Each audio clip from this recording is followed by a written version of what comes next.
Welcome, everyone. Thank you so much for coming. My name is Noah. I'm with ISGAP, and I just want to make one note at the beginning here. This lecture will be given in Portuguese.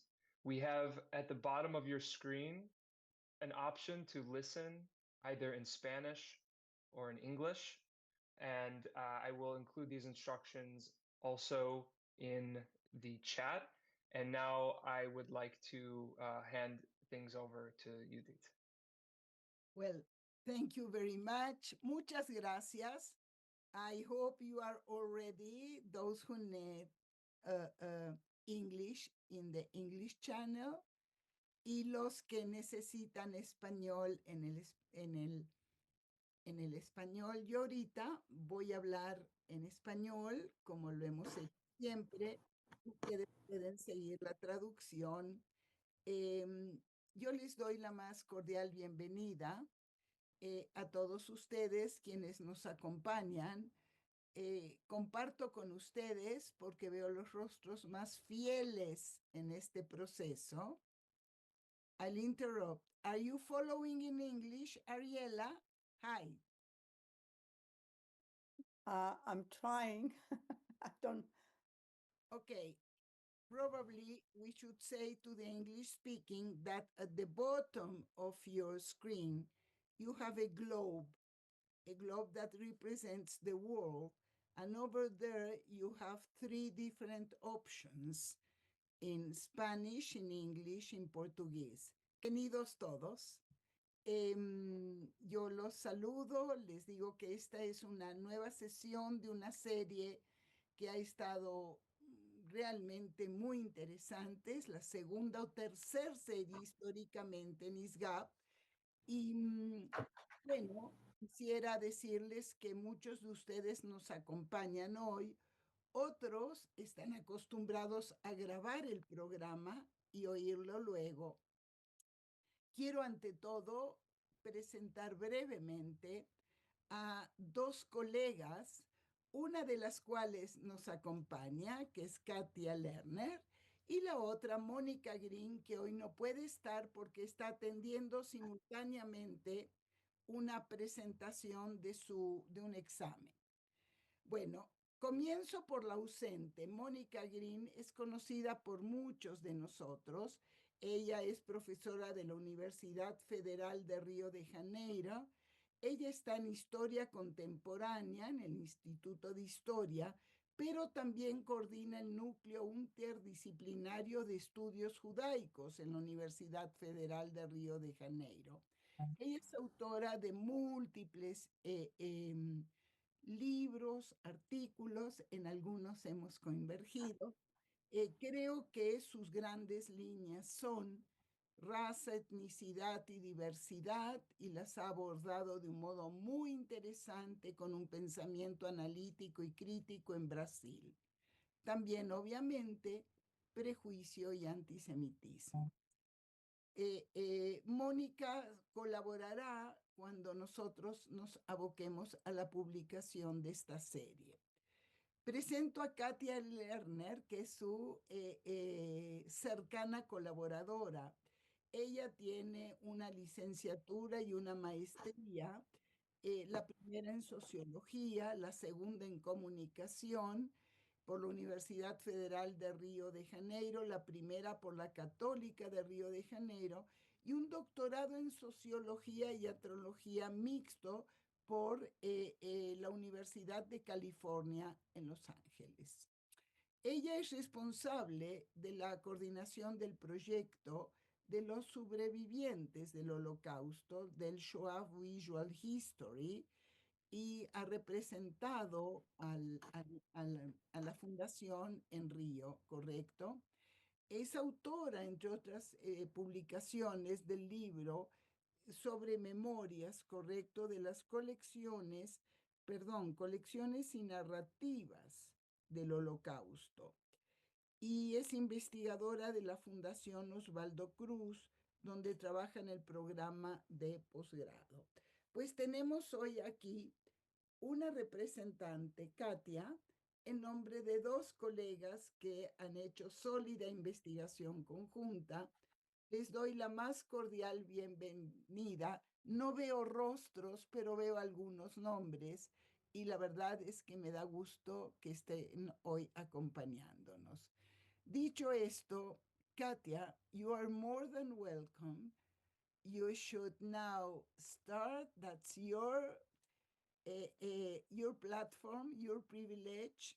If you want to share your PowerPoint, if you start before, whatever you decide. Thank you very much. Well, thank you so much. Bom dia ou boa tarde a todos. Buenos días, buenas tardes a todos y todas. Voy a compartir mi presentación en PowerPoint, en primer lugar. A ver, un momento que no lo encuentro, ¿eh?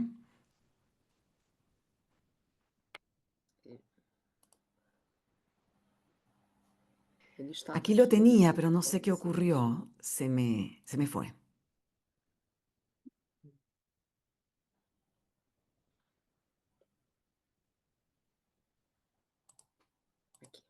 Ya, listo. ¿Me pueden confirmar si ven la presentación, por favor? Sí. Muchas gracias. Muy bien. Buenos días y buenas tardes a todos y a todas. En primer lugar, quisiera agradecer de nuevo por la invitación que se nos extendió a Mónica y a mí. Es un gran placer participar en este evento. Lamentablemente, no pude asistir a muchas sesiones, solamente a algunas. Quisiera agradecerles por la oportunidad de participar y hablar un poco sobre el contexto de Brasil. Como dijo la profesora Judith, Mónica no nos puede acompañar. Dijo que iba a intentar, si tuviera tiempo, unirse a nosotros. Pero cuando nos sentamos a hablar de nuestra presentación con ella, nos propusimos como meta intentar reflexionar un poco sobre las principales improntas del antisemitismo en el Brasil moderno. La idea es estar acorde a las expectativas de este seminario. Y desde un principio nos enfrentamos a un gran reto, que es la categorización y la conceptualización del antisemitismo. Por una parte tenemos definiciones por parte de autores, e incluso estudios que han pensado históricamente en cómo se ha dado el fenómeno del antisemitismo. Por otra parte, lo que vivimos hoy es un debate que nos permea y que nos interpela en cuanto a la definición del antisemitismo actual mismo. El tema de la ira, de la definición y de la Declaración de Jerusalén. ¿Qué es el antisemitismo? ¿Cómo lo podemos pensar y conceptualizar? No me voy a adentrar en ese tema, pero yo creo que eso nos interpela de forma permanente.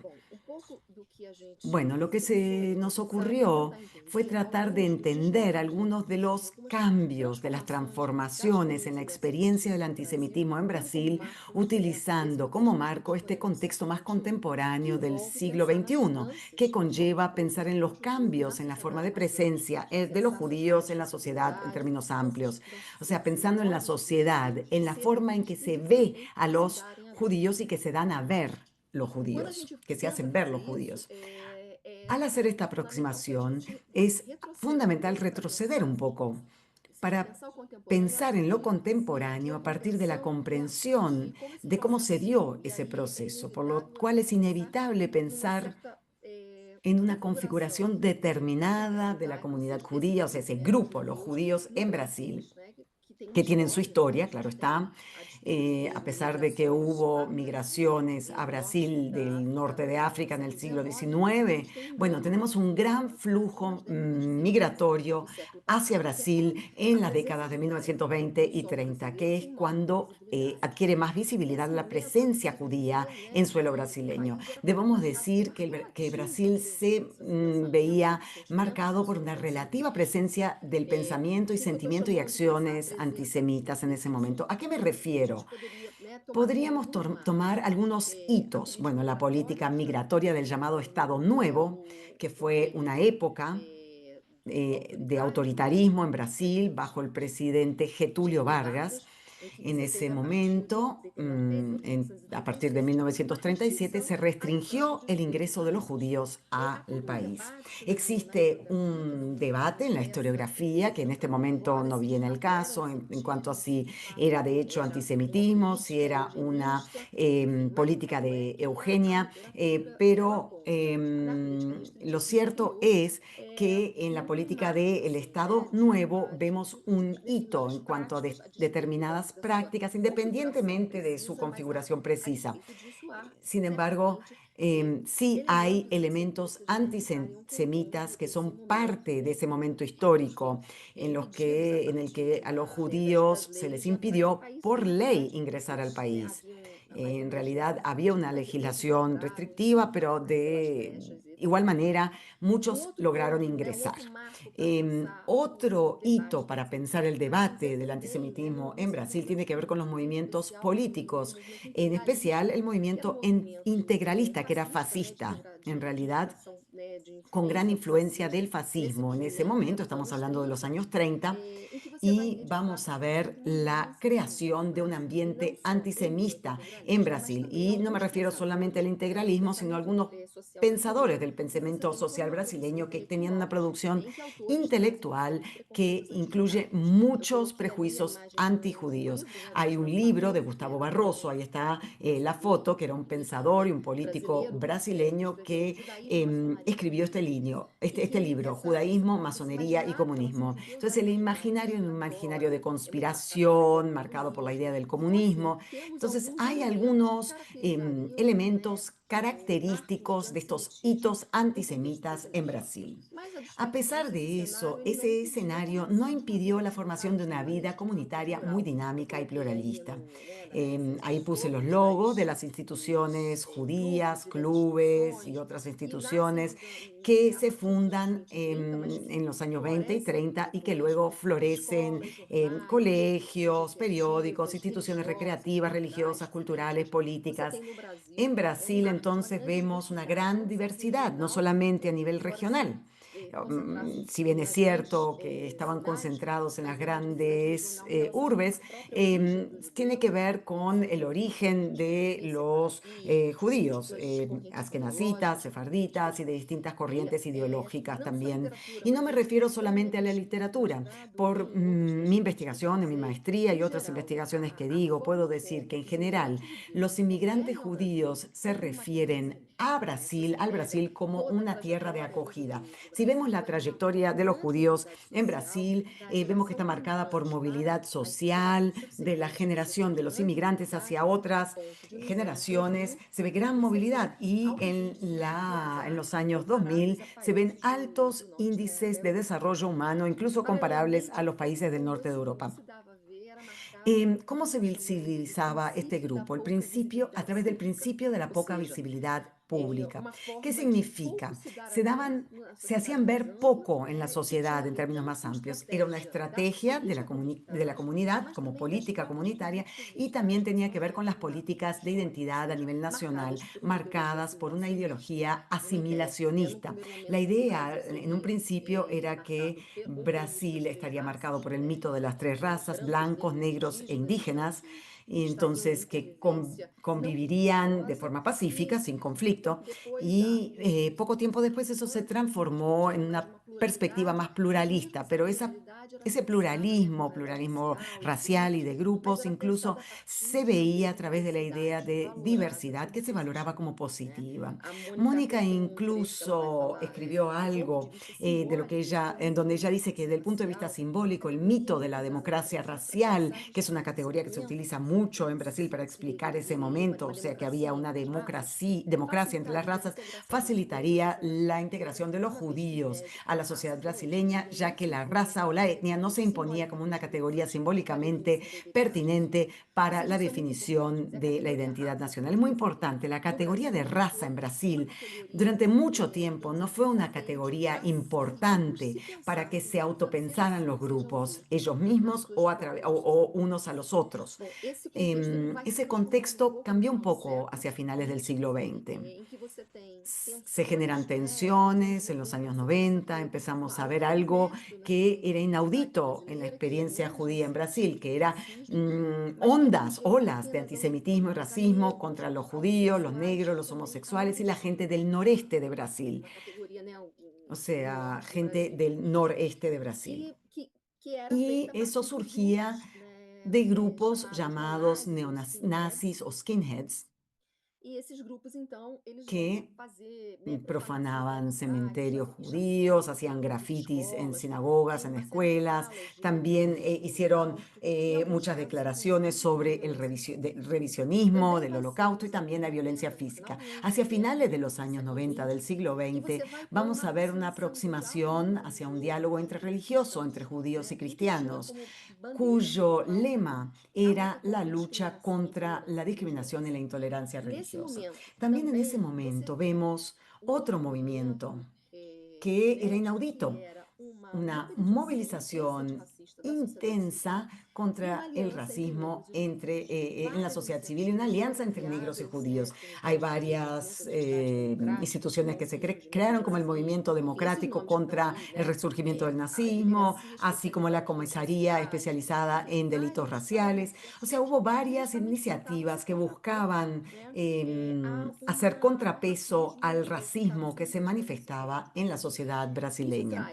Además de la movilización, de la articulación política que vemos con esos grupos que no tiene precedente en la historia, se ve una visibilidad de los judíos en el espacio público democrático, a diferencia de lo que mencioné anteriormente, que esa política de invisibilización. Esa alianza entre negros y judíos era muy marcada, a pesar de que hubiera muchas diferencias en cuanto a su ubicación en el escenario brasileño, a su pertenencia a los distintos grupos sociales y las desigualdades. Los negros y los judíos se articularon de forma política utilizando como referencia la idea de tener un destino común, o sea, que se encontraban en un lugar de opresión compartido.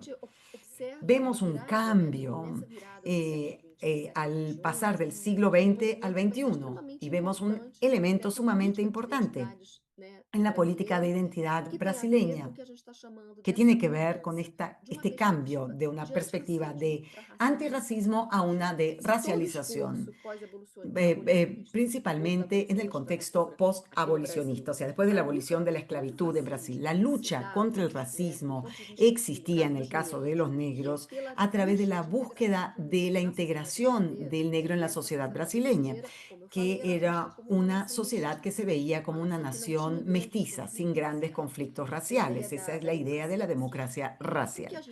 Lo que vemos a finales del siglo XX es un cambio según el cual la forma en que se posicionan estos grupos es dar precedencia a la idea de diferenciación racial. El presidente brasileño, Fernando Henrique Cardoso, por primera vez reconoce el Brasil como un país racista. Fue la primera vez en que un gobernante nuestro pone a Brasil en esa categoría.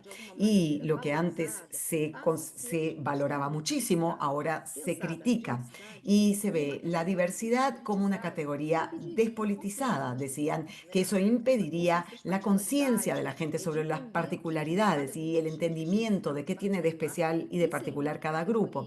O sea que sería una categoría que perpetuaría las desigualdades. Entonces hay una presión por parte de los movimientos sociales, principalmente en el movimiento negro, alineado a los organismos internacionales. Y vemos una influencia clara del multiculturalismo de los Estados Unidos, que se convierte en un imaginario presente en Brasil. Y existe el movimiento que denominamos birracialización, o sea, el surgimiento de los negros como una gran categoría racial que debería recibir reparaciones y ser objeto de reconocimiento, y que los demás grupos sociales en alguna medida se clasificarían como blancos. Esto será muy fuerte en la conferencia de Durban en Sudáfrica en el 2001. En esa conferencia se vio un gran impacto del movimiento negro y se creó la Secretaría Especial de Políticas de Promoción de la Igualdad Racial, CEPIR, en el gobierno Lula en el 2003.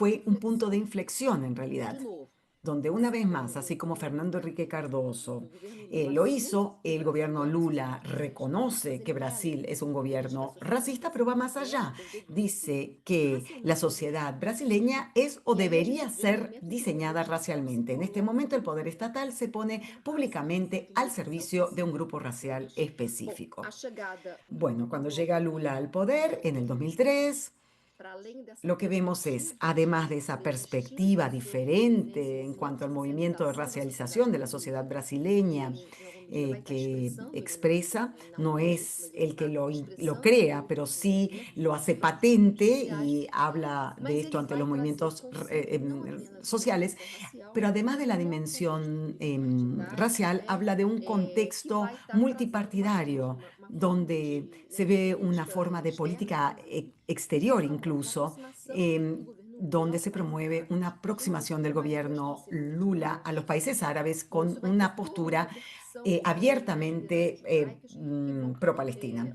Entonces, entender, eso ou afecta a los seja, líderes judíos reconhecer que muito tienen que claramente que reconocer eles estão assumindo en uma el postura gobierno hostil a um tema brasileño lo que central para a llaman identidade judaica, que é o sionismo. una postura Então, está aí hostil a a algo que es foto central para la do identidad Lula judía, nesse que es el momento, sionismo. Ahí vemos la já foto em de 2009, Lula con e Ahmadinejad paralelamente a toda essa y en aproximação do 2009 Lula y también la aproximación de Lula com a essa esta perspectiva dos países perspectiva de los árabes, países etc., a árabes. gente tem Hay outro otro fato hecho político muito sumamente interessante, importante, que é que es o el fortalecimento fortalecimiento de dos los cristãos cristianos evangélicos evangélicos como como fuerza política. fuerza Então, a gente tem política. Tenemos a los cristianos evangélicos que trazem que traen una idea de misión, de misionarios en que los judíos tienen un papel muy importante, entonces incorporan los símbolos judíos en su liturgia e incluso en sus manifestaciones políticas, lo que es muy interesante. Luego surge Bolsonaro en ese momento como un hecho político también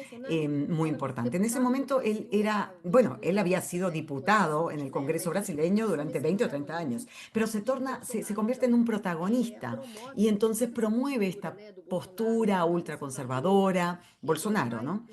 Y vemos una alineación entre Bolsonaro y los evangélicos y la comunidad judía.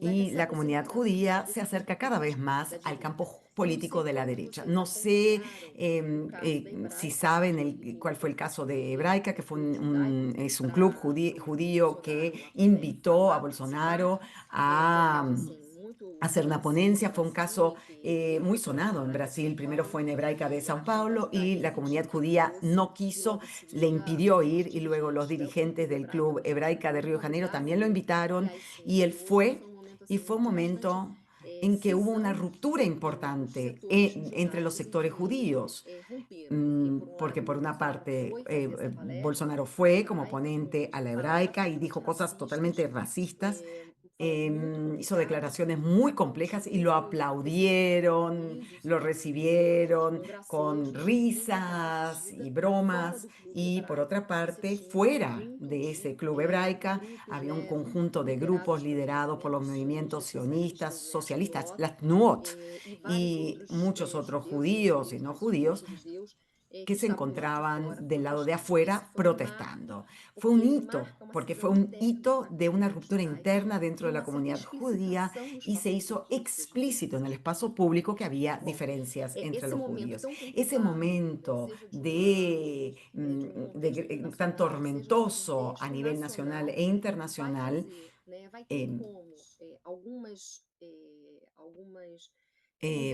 ostenta algunos elementos importantes, que es lo que llamamos la captura de la agenda antisemita por parte de la derecha. Y también vemos una inversión en las alineaciones, digamos. Durante mucho tiempo, la lucha contra el antisemitismo se alineaba a la idea de los derechos humanos y era una agenda del humanismo, de la izquierda. Sin embargo, lo que vemos en Brasil en particular, que hay algo que reverbera a nivel mundial, pero en nuestro contexto local lo observamos principalmente en el gobierno Bolsonaro. Su canciller, Ernesto Araújo, ministro de Relaciones Exteriores, dijo que el nazismo era de izquierda, pero al fin y al cabo la palabra nacional, el término nacional socialismo, tiene la palabra socialismo, ¿verdad?, en su nombre. Eso tuvo grandes repercusiones en las redes sociales. Entonces, si el nazismo es de izquierda, ¿quién defiende a los judíos? Bueno, la respuesta será la derecha. Pero la derecha brasileña está plagada de contradicciones, porque se presenta como alguien que lucha contra el antisemitismo y defiende a los judíos, pero flirtea con el ideario nazista. Entonces ahí vemos al expresidente Jair Bolsonaro que posa ahí en una foto con un doble de Hitler, también con la nieta del exministro de Hacienda de Hitler. Tenemos al ex secretario de Cultura o ministro de Cultura de Bolsonaro, que está en la parte de abajo, a la izquierda, Roberto Alvim, quien se expresó mimetizando elementos de la estética nazista de Goebbels. O sea, fue por eso que lo destituyeron incluso del cargo. Entonces hay una contradicción, digamos, una ambigüedad en el gobierno Bolsonaro mismo y en la derecha brasileña.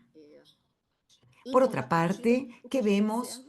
Vemos un alejamiento progresivo de la izquierda y de los movimientos sociales ante la agenda de la lucha contra el antisemitismo. Entonces, en el plano internacional, los sectores de izquierda tradicional se alinean cada vez más a la perspectiva pro-palestina, y yo siempre digo que el holocausto en el siglo XX fue el gran símbolo, el gran elemento de la opresión y del sufrimiento. Vemos un cambio, o sea, un movimiento hacia los palestinos, que ahora son el gran símbolo de la opresión en el siglo XXI.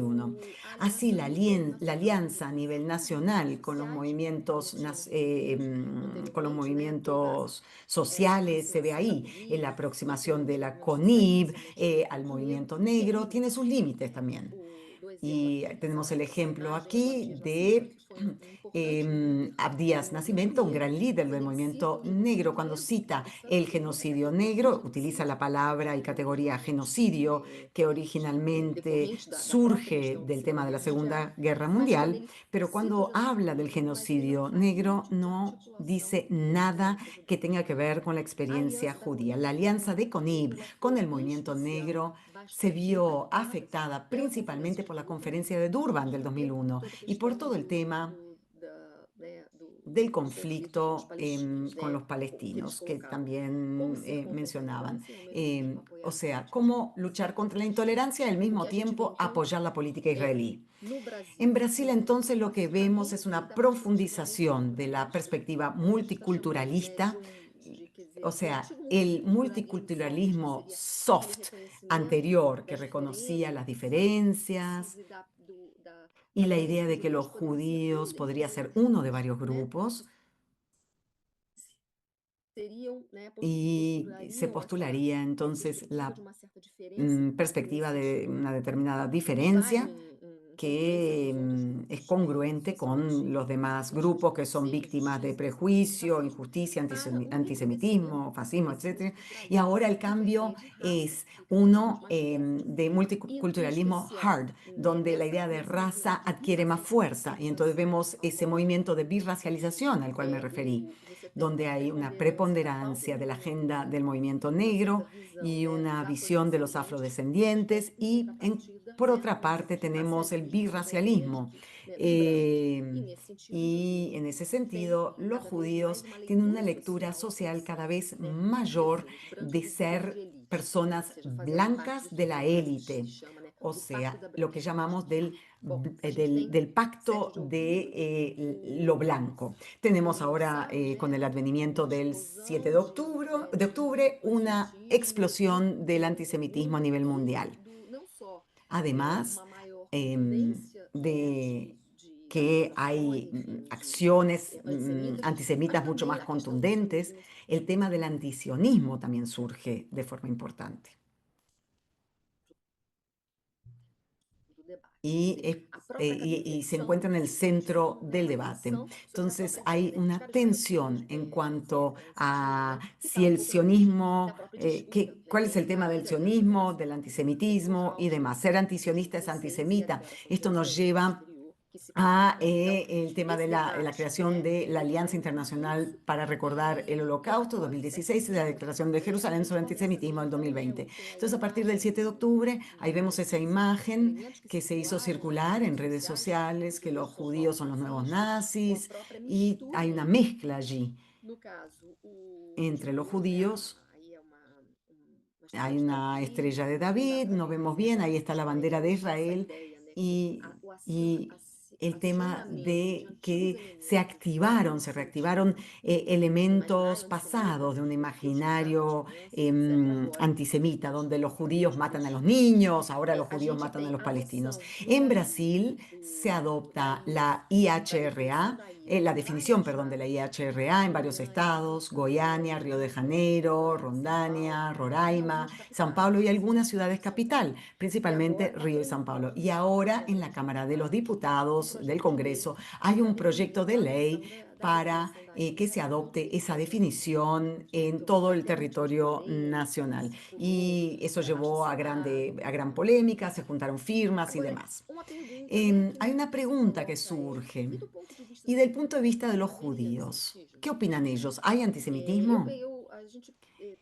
Aquí quisiéramos mostrarles los resultados de informes de la CONIB, la Confederación Nacional Israelita Brasileña, sobre el antisemitismo. Estos dados no se obtuvieron a través de una investigación sistemática con una metodología definida, no es algo académico, sino que lo que hizo la CONIB fue abrir un canal de denuncias a través del Departamento de Seguridad Comunitaria. Y lo que hicieron fue sistematizar las denuncias para lograr entender cómo se encontraba la manifestación del antisemitismo en Brasil. Es interesante porque Brasil parte de un supuesto y concluyen que sí hay un antisemitismo innegable. Les muestro los datos porque si bien no son muy precisos en cuanto a metodología, sí me parecen interesantes para que podamos visualizar algunos elementos.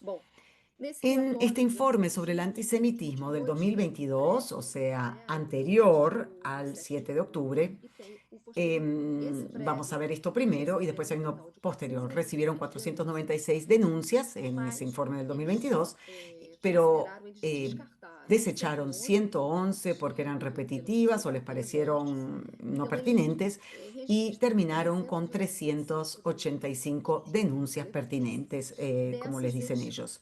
Y aquí tipificaron 3 ejes. En primer lugar, se referiría a una adhesión al ideario nazista, o sea, 146, la mayoría de denuncias.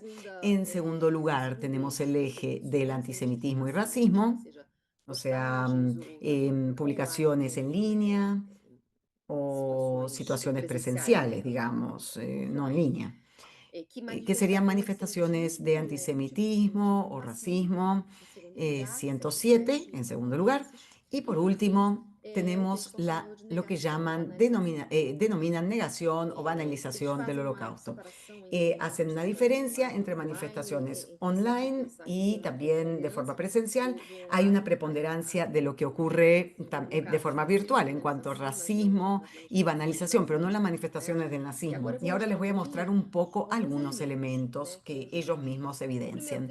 En primer lugar, vemos el caso de un pastor, que es muy interesante para que podamos entender un poco las contradicciones que hay en el contexto brasileño. Por una parte, hace poco hablé de la importancia de los cristianos evangélicos, que son vistos como por los líderes judíos, como grandes amigos de los judíos, defensores de los judíos y gente que lucha contra el antisemitismo. Bueno, aquí tenemos un pastor que es líder de una iglesia, una secta, cuyo lema era Biblia sí, Constitución no. Lo arrestaron y lo condenaron porque hizo amenazas de muerte contra judíos y también otros grupos como los musulmanes. Después de que lo arrestaron, muchos seguidores etiquetaron en redes sociales a miembros de la comunidad judía e hicieron posts amenazantes. Dijeron, por ejemplo, como dice acá, hagamos que los judíos nos teman. Son interesantes estas contradicciones, ¿no?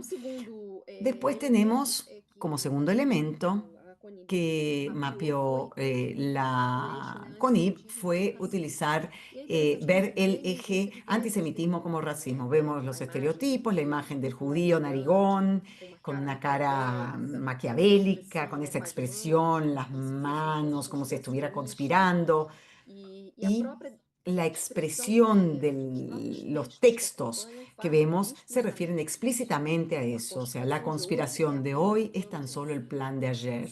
Entérese de cuál es el plan de hoy para la conspiración del mañana. Y en la parte superior derecha vemos una caricatura de un judío y un negro. El mundo sin judíos y negros sería lo mismo que un mundo sin ratas y cucarachas. Entonces aquí vemos la idea del judío como rata. Aquí es interesante ver esa articulación del imaginario antisemita con el tema de los negros.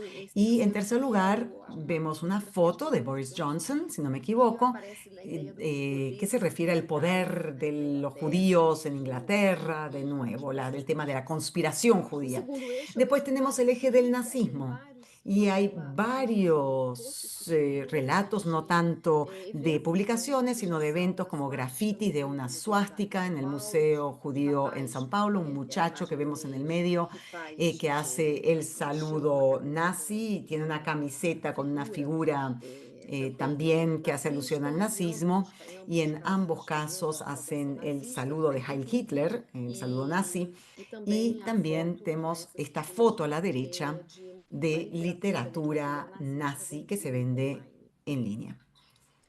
Aquí vemos también que se informa de grafitis nazis en la Universidad de Santa Catarina, en el sur de Brasil, donde se hacen amenazas contra un alumno judío.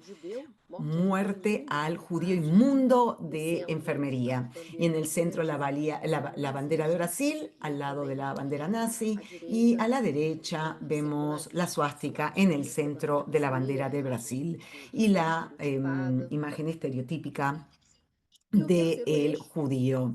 Y aquí tenemos el tercer eje, la negación o banalización del holocausto. Se habla de la farsa del holocausto, los judíos asesinados supuestamente por los nazis están vivos y van por ahí haciendo presentaciones sobre el holocausto. O sea, esa desconfianza, esa idea de que el holocausto en realidad no fue como fue y todo lo que dicen los negacionistas, ¿no? Luego pasamos a lo que ocurrió después del 7 de octubre, que es interesante. En el canal de denuncias, en la línea de denuncias, vemos un incremento importantísimo de las denuncias. En el 2022, las denuncias válidas llegaban a las 397. En el 2023 hubo un salto cuantitativo a 1.410. O sea, vemos ahí un pico en la gráfica, ¿no? Es un incremento exponencial del nivel de denuncias que CONIB considera como válidas en términos de antisemitismo. Aquí tenemos un collage de posts de izquierda a derecha. Lo que vemos, el Maguen David, de la estrella de David. Y vemos un símbolo, que es la suástica en el medio, el regreso al holocausto, vuelve al holocausto, no fuiste suficiente, después hablando de que los judíos son comerciantes, son usureros, entonces se les dice maldiciones, después aquí muy fuerte, Bibi en el monte Sinaí, nuestro Dios ahora es otro, sería Bibi. Sobre una montaña de cadáveres en lugar de estar en el monte Sinaí, judaísmo igual a sionismo, también los cuernos en las tablas de la ley, el militarismo y demás. Después tenemos, según el Talmud, el judío no puede robarle a otro judío, pero sí les puede robar a los demás pueblos. O sea, de nuevo la idea del judío ladrón que busca dinero, que defrauda a los demás. O sea que son varios elementos que se repiten, el tema de Palestina, el conspiracionismo, el dominio del mundo, conjunto con Estados Unidos. Y por último, esta última imagen en la parte inferior derecha de la diapositiva, donde vemos la estrella de David fusionada con la suástica, que me parece particularmente fuerte, que es la ironía de convertirse en lo que antes odiaste, lo que dice. Esas imágenes son muy fuertes y nos hacen pensar, al fin y al cabo, ¿cómo pensamos el antisemitismo hoy desde el punto de vista de sus continuidades y de sus rupturas?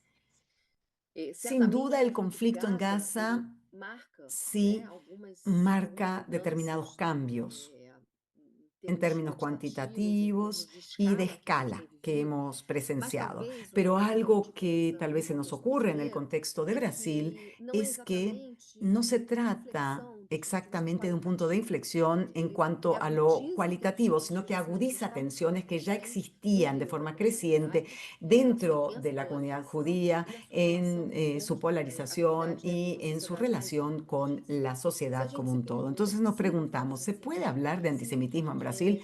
Sin lugar a duda, existe un antisemitismo en potencia, digamos. Hay un estudio muy importante de Aliana Díaz, una antropóloga ya fallecida, que logró encontrar más de 300 células neonazis, más de 5.000 extremistas. O sea, en Brasil es algo nuevo, por lo contundente. De la misma manera, podemos decir que todo lo que dijimos del gobierno Bolsonaro y las imágenes que le mostramos, de cierta manera flirtean con ese imaginario. Eso es innegable. Por otra parte, en cuanto a la experiencia diaria, los judíos en Brasil siguen en amplia interacción con la sociedad en términos generales. Hay muchos casamientos entre judíos y no judíos. Se trabaja, están plenamente incorporados en el mundo laboral y político. Incluso el paso por el gobierno Bolsonaro fue algo que no los afectó directamente. Pero bueno, ¿hasta cuándo el fascismo tolerará a los judíos? Esa es la pregunta que nos hacemos Mónica, yo y muchos judíos más. Ahora, es innegable que observamos un recrudecimiento muy importante de los estereotipos de los judíos, como judíos ricos, poderosos, conspiracionistas, que controlan los medios, que está muy presente en los grupos de izquierda, pero también en los grupos de derecha. Hay una polarización que sigue marcando nuestra sociedad brasileña y el mundo también, pero nuestra sociedad en particular. Y lo que podemos decir es que en el caso de Brasil, tanto en cuanto a los demás grupos como en cuanto a los judíos en particular, existe esa idea de Brasil como una tierra de convivencia pacífica entre grupos diferentes. Ha cambiado, se ha reconfigurado. ¿Y cómo podemos pensar en los grupos judíos? La categoría de la comunidad es una categoría problemática porque parece que tuviera características definidas. Bueno, es heterogénea, pero lo que sí podemos decir que en cuanto a los judíos que se alinean más con la derecha, ellos se identifican ampliamente con las élites brasileñas. Gran parte de la comunidad judía, de sus dirigentes, y lo digo desde el punto de vista de la institucionalidad, digamos, la Federación Israelita de Río de Janeiro, la CONIB también recientemente en São Paulo, los dirigentes se ubican claramente alineados con los líderes de la derecha brasileña sin miramiento alguno, y no se preocupan por una representación más amplia. Ahora, desde el punto de vista de los judíos, no a nivel institucional, ¿qué es lo que manifiestan? Temor ante el escenario internacional y también de los dichos de lo que dice el gobierno. A Lula se le considera por parte de los judíos en Brasil en gran medida antisemita, y eso es muy fuerte. En cuanto a los judíos que se alinean más con la izquierda, también hay muchas diferencias internas y aquí puse una diferenciación, pero es provisional porque contempla diferencias internas también. Pero podemos decir que hay muchos judíos de izquierda que se alinean con los partidos políticos y los grupos organizados, que se alinean con el PT y el PSOL, que es aún más de izquierda, y que cuestionan el sionismo incluso y tratan de ubicarse en otras categorías como possionistas, no sionistas, antisionistas. Incluso muchos se adhieren a la posición antisionista, anti-Israel, digamos, desde el río hasta el mar, todo eso. Y se niegan terminantemente a aceptar la idea de antisemitismo. Entonces tenemos a Breno Altman y a Bruno Huberman, que son grandes exponentes de esa tendencia. Y también hay colectivos de judíos de izquierda que florecieron por no identificarse con la institucionalidad judía, que critica muchísimo el gobierno Netanyahu pero sus organizaciones están vacías.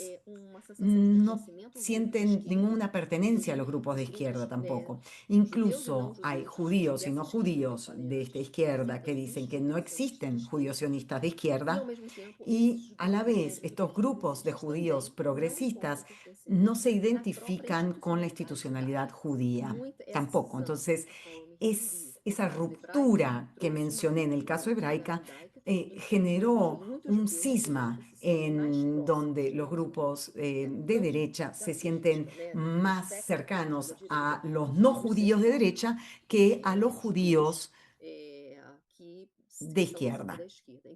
Incluso se refieren a ellos como ratas y demás. Bueno, ahí tenemos algunas ideas generales que quise compartir con ustedes y la idea es mostrar ese escenario, algunos elementos del antisemitismo en el contexto de Brasil, pensando no solo en cómo se relaciona con elementos de la identidad de la política brasileña, o sea, como algo intrínseco a los judíos como experiencia de grupo y que además se relaciona con un contexto más amplio y las dinámicas específicas de la sociedad. Bueno, con eso concluyo y espero no haberme extendido demasiado ni haber hablado muy rápidamente, porque a veces lo hago porque me emociono y acelero, pero espero que me hayan podido entender y muchas gracias. Bueno, muchas gracias, Katia. La verdad es que siempre tenemos entre nosotros este problema recurrente del tiempo que viene encima. Debo decirte que me pareció muy interesante tu presentación y que esas diferentes niveles que fueron presentados a lo largo de este ciclo, pero también tomaría en cuenta, y esto es muy importante, el hecho de que, ¿cómo medir? Hay un ruido que no sé de dónde proviene, pero tú estás siguiendo, Katia, lo que estoy hablando en portugués. Perfecto. No, estoy escuchando en español, pero Porque puedes ir al portugués si tú quieres, correcto. Bueno, quiero decir que es muy interesante porque has tomado el contexto, has insertado en esta peculiaridad de América Latina que es Brasil, con la dimensión racial y étnica que en ella se constituye, cómo la comunidad ha ido y ha podido transformar su propia percepción y también cómo dibujas, realmente es muy interesante, un panorama de diversidad interna dentro de la comunidad, que me lleva a enfatizar cómo hoy hay una gran reflexión y discusión dentro de la investigación social sobre antisemitismo, de cuál es el lugar de la percepción de quien sufre, correcto, que cuando el judío es objeto del antisemitismo, lo percibe como tal, lo define como tal, una discusión en paralelo con la academia que está planteando diferentes definiciones, como diste, ¿no? El AIRA, la de Jerusalén, está también la Nexus. O sea, estamos en un momento donde hay la necesidad de revisar cómo se conceptualiza. Creo que nos has presentado un panorama muy rico, y yo en este momento quisiera dar, bueno, este fenómeno, en algunos casos, cuando te seguimos en tu ponencia, tú puedes imaginar que hoy la descripción podría ser, por ejemplo, de no solo de otros países, sino de un país como Estados Unidos, ¿no? Cuando la derecha se hace portadora de la lucha contra el antisemitismo, a pesar de tener en su seno elementos antisemitas, me pareció fundamental. ¿Cuál es el problema entre sus propias contradicciones y la posición frente a Israel, que esto también marca? Y lo digo a la luz del cambio geopolítico que hoy tenemos en la región, ¿correcto? Creo que esto es muy valioso, yo agradezco mucho y daría pie a que si hay algunas preguntas, observaciones. Reitero para quienes nos acompañan que tenemos un canal en inglés y un canal en portugués y en español, perdón, donde se fue traduciendo la presentación de Katia. Dejo abierto Ideal versus Rostros, si se animan. Veo el de nuestra querida Frolinda Goldberg. Siempre es posible personalizar. Y quienes quisieran plantear algún tipo de pregunta que nosotros podríamos plantear a Katia si quiere trabajar. Yo quedo atenta a esto. Mientras se plantea esta posibilidad, estoy viendo bien quién acaba de incorporarse. Estoy viendo bien. No alcanzo de ver. Si Mónica Green está con nosotros. Mónica, ¿estás con nosotros?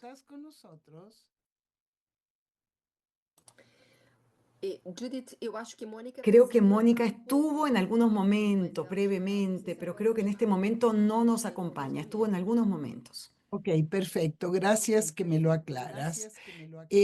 No sé, yo creo que si lo vemos en el conjunto de las ponencias que se dieron a lo largo de este ciclo hasta ahora, creo que tus preguntas, Katia, son muy pertinentes, sobre todo en líneas de continuidad y ruptura. Tu afirmación, tanto desde las expresiones del antisemitismo como de las respuestas y definiciones a él de la comunidad judía, nos faltaría también seguir las respuestas de la sociedad en general, ¿correcto? Que tú la vas marcando bien en los cambios de la percepción, ¿no? Este multiculturalismo soft al multiculturalismo fuerte, ¿correcto? Donde lo racial entra como una categoría muy fuerte. Pero yo no quiero monopolizar este diálogo. No sé si tú quisieras añadir algunos elementos. Creo que en este momento también la investigación llevada a cabo por la CONIP me pareció que es interesante cómo clasificó, ¿correcto? Esta semana es ayer, también un informe del Congreso Judío Latinoamericano. No sé si su autor está hoy con nosotros, me pareció verlo, donde ahí el foco está puesto en las expresiones online. Entonces es muy interesante, ¿no? El lugar de la caricatura, del póster, de la imagen en el cual yo ahora descubro que no es solo Chile quien ha originado mucho de la producción, sino también Brasil, porque lo ves corriendo y atravesando América Latina. Entonces tenemos la calle, tenemos el online, tenemos el campus, tenemos la caricatura, que es la que más se reproduce históricamente, ¿no? Quiero corregir la espléndida traducción de Sharona, espléndida. No seguí a Heidi, perdón, pero cuando dijiste de las imágenes, narizonas más que nalgonas, tienen una acepción diferente, pero me parece excelente que tuvimos la oportunidad de tener a Heidi y a Sharona con nosotros. ¿Qué dices, Katia? ¿Quisieras agregar algo? É, desculpa. Te agradeço Quisiera muito. agradecerle mucho por sus aportes y creo que usted tocó algunos puntos en los que no profundicé mucho. Lamentablemente, no pude participar en otras presentaciones de la serie porque es interesante, ustedes que participaron en todas, tengan un panorama de las continuidades y rupturas desde el punto de vista temporal, sino también a nivel espacial en América Latina, porque muchos de los fenómenos a los que me referí se refieren no solamente al contexto brasileño, eso lo dije. Creo que hay un elemento en el que tenemos que reflexionar sobre el antisemitismo de hoy que tiene que ver con el contexto de la digitalización, la mediatización, ¿verdad? Del contexto, no solamente en las redes sociales, sino el ambiente de Internet que hace posible hacer circular ideas e imágenes. Y me parece que es un punto muy interesante, que sería interesante hacer una investigación comparada, tal vez, teniendo en cuenta la dimensión de la circulación, del impacto de las redes sociales en este sentido y cómo los discursos de odio, el discurso de odio es una dimensión del antisemitismo y de la experiencia judía y además un lenguaje político contemporáneo, donde los afectos se mueven, los afectos. Así que es interesante pensar cómo podemos hacer, no una analogía o una convergencia, no tengo la palabra, o sea, no encuentro la palabra. ¿Qué relaciones vemos? ¿Qué articulaciones se ven en las manifestaciones del odio a nivel contemporáneo y cómo se relaciona con las ramas antiguas o anteriores y nuevas del antisemitismo? Claro que no estoy postulando que haya una linealidad, para nada, por favor no me malentiendan, sino que considero que sea un elemento, que es un elemento interesante que tener en cuenta y pensar hoy. También me pareció muy interesante que hablaras de espacios. No es un solo un espacio transnacional. Ese espacio transnacional también conlleva capas, dimensiones de antisemitismo que se manifiestan en espacios sociales diferentes. Le voy a dar un ejemplo. Lo que ocurre en las calles es diverso de lo que ocurre en los campus. O sea, la manifestación del antisemitismo a nivel universitario es otro tema que creo que sería suficiente para hacer también un ciclo de presentaciones, porque está el debate del antisionismo, el tema de Israel, pero no es solamente eso. Si uno se limita a eso, bueno, se equivoca. ¿Se puede o no se puede criticar a Israel? Yo creo que sí. No solamente es posible, yo creo que es sumamente importante criticar a Israel, pero tenemos que avanzar en ese debate. En otras palabras, esa dicotomía, por así decirlo, en contra o a favor, ¿qué expresa? Yo creo que hay mucho que reflexionar y problematizar desde el punto de vista de los campus universitarios. Y después está el tema en línea, el tema virtual, que fue mi primer comentario. Ese es otro ambiente que reviste gran importancia e interés. O sea que son distintas dimensiones, capas con sus particularidades.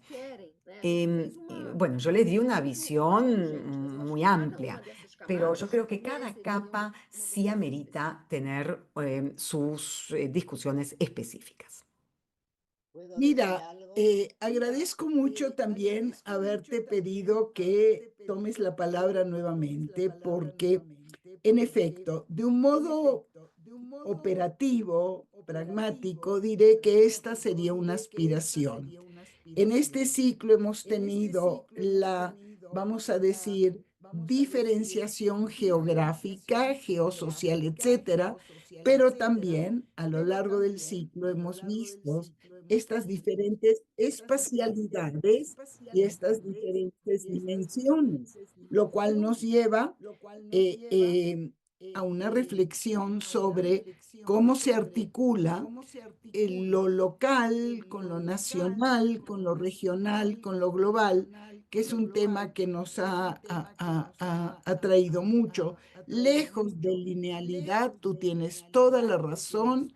A lo largo del ciclo hemos visto precisamente el modo como los engarces son diferentes y que uno tiene que entender también los actores diferentes, cuándo y cómo se dan, cuando sectores determinados que los percibimos como ubicados por su condición laboral, por ejemplo, sindicalismo, son depositarios de posturas progresistas y cómo ahí el prejuicio interactúa de otro modo. O cuando la crítica, digamos, en este momento de Israel generalizada, es una crítica que moviliza y le da visibilidad a diferentes actores políticos, ¿no? Me parece que es muy importante esto. Yo te diré, tal vez, y creo que hay una mano en un momento, se la daré a Florinda en un momento. Hay algo muy interesante. La serie, digamos que incluye hablando que tiene que haber un deslinde conceptual serio entre la crítica a un gobierno y a sus políticas, el cuestionamiento de la existencia de Israel es otro nivel y otras formas de antisemitismo. Hoy es muy porosas las fronteras, pero no debemos equivocarnos, sobre todo cuando no estamos frente a Israel diáspora, sino también aquí tenemos diferentes sectores sociales, políticos, que unen y que se conectan de un modo muy interesante, muy diferente a lo que, mucho más complejo. Permíteme darle la palabra a Florinda, que está con nosotros. Florinda. Sí, una observación puntual. Katia, mencionaste el odio, la necesidad de considerar el odio. Es un tema que me preocupa mucho y lo único que quiero decir que hay que tener en cuenta que el odio tiene una dinámica propia diferente de cualquier otro sentimiento. Y en mi opinión, no puedo extenderme ahora, el odio es una actitud que antecede a su objeto. O sea, no es que un determinado objeto hace surgir el odio existe y busca objetos. Y si eso no se entiende, es muy difícil entender cómo funciona la dinámica en todo este proceso. El odio además se alimenta a sí mismo. Al amor todos sabemos hay que alimentarlo, fomentarlo. El odio se alimenta a sí mismo. Simplemente esta observación muy chiquita. Gracias. Wow, Florinda, tu observación es chiquita, es fundamental. Creo que lo que has abierto es en primer lugar, el reclamo de cómo tiene que haber una aproximación interdisciplinaria, ¿correcto? Para entender también la movilización y para entender este atractivo tan fuerte que hoy está teniendo el discurso del odio, ¿no? Katia mencionó la dimensión afectiva, o sea, es algo que rebasa lo cognitivo. Y ahora tú nos dices que es una actitud que antecede al objeto. Bueno, creo que vamos a tener que sumar algunas sesiones para este ciclo. Veremos cómo procedemos, que es, plantear esto que señalas. O sea, como que es una actitud y un sentimiento en busca de un objeto. Claro, la pregunta que nos haríamos, ¿qué tenemos nosotros como objetos que somos tan permeables al discurso del odio, ¿no? Esta sería una pregunta importante. Claro. Por supuesto. Muy bien lo que dices, Florinda. Perdón. Mira, si se me permite decirlo de una manera quizá un poco brutal, yo no sé, yo no estaba ahí, pero mi sensación era que los criminales que entraron el 7 de octubre al sur de Israel no estaban pensando en ese momento ni en la Nakba, ni en la pérdida de los territorios, ni en lo que Israel les había hecho. Estaban simplemente movidos por una necesidad de destruir, autorizada desde arriba y posibilitada logísticamente. O sea, los que mataron y todo lo que hicieron no lo hicieron por ideología. Lo hicieron por un sentimiento mucho más básico. Y por básico mucho más difícil. ¿Sabes algo? Katia, ahorita regresamos a ti, pero ¿sabes algo? Y nuestro querido Noah nos va a permitir unos minutos que estamos extendiéndonos. Hoy en la mañana leí yo el testimonio de una actriz que yo no conocía, que está en un juicio también con un músico muy conocido por un tema terrible de maltrato, de maltrato extremo sexual, que está además acusado de tráfico, etcétera. Y me llamó la atención y por eso me detuve en un testimonio que ella dijo: necesitaba drogarme para poder mantener esta situación extrema. Y lo digo porque una de las primeras cosas que supimos del 7 de octubre fue que muchísimos de los que entraron estaban drogados, con una droga que permite resistir la maldad y permite resistir lo perverso y hasta ser, bueno, es interesante, ¿no? Porque todo el tiempo nosotros analizamos tendencias, procesos, estructuras, lo colectivo, lo social, lo político. Y en todas esas tenemos una condición humana, ¿no? Del individuo con sus propias grandezas y sus propias debilidades, no hay duda. No sé si alguien más quisiera plantearle alguna pregunta, porque tu ponencia fue realmente estimulante. No faltó nada, mis observaciones fueron de aquellos otros puntos. Y sí recojo esto de bajo qué líneas podemos trabajar una perspectiva comparativa de los análisis que se están llevando a cabo. No sé quién más quisiera en este momento tomar la palabra, si hay alguien más que quisiera hacerlo. De lo contrario, pues creo que Katia nos dio mucho gusto. Tienes aquí también presente a Lidia Lerner. Comparten ustedes un apellido, no sé si también alguna familiaridad. No solo podemos Mi parente. no solo podemos ser plataforma de convergencias intelectuales, sino también de genealogías y nexos familiares, ¿no? Bueno, dicho esto, yo creo que quiero agradecerles mucho. No, quiero agradecerte muchísimo la plataforma. Tenemos ahora un gran desafío y es cómo nosotros nos beneficiamos más de un universo que se conecta online y que lleva audiencias mayores. Este es un desafío nuestro de la serie Y les envío a todos un abrazo. Ahorita se sumó Dani Krantz también.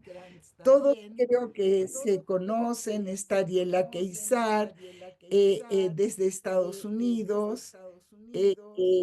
Tenemos de Israel. No sé si está Luis Roniger, lo vi hace un rato, su nombre. Estaba muy bien. Luis también se ha dedicado a investigar estos temas en Brasil. Bueno, yo te agradezco mucho, ha sido un gusto, es la primera vez que nos conocemos y seguiremos nosotros trabajando juntos. Te agradece también Dani Krantz, aquí veo en nuestro chat. Te agradecemos todos, a todos ustedes. Y últimamente nos solemos despedir diciendo que tengamos tiempos mejores, ¿no es cierto? Eso es lo que queremos. Voy a compartir. Eu que agradeço a todos Yo les vocês. agradezco a todos, a las intérpretes también, muchas gracias. Claro. Gracias por el apoyo. Si puedo compartir con ustedes, hay un solo pensamiento que quisiera compartir hoy, y es que me pregunto si el pensamiento crítico puede estar enganchado con el principio esperanza. ¿Cómo podemos ligar estos dos para no caer en un pesimismo extremo? Esto es lo que yo quiero compartir con ustedes. Los tiempos son difíciles, así que yo los abrazo, les agradezco mucho y nos vemos dentro de 2 semanas.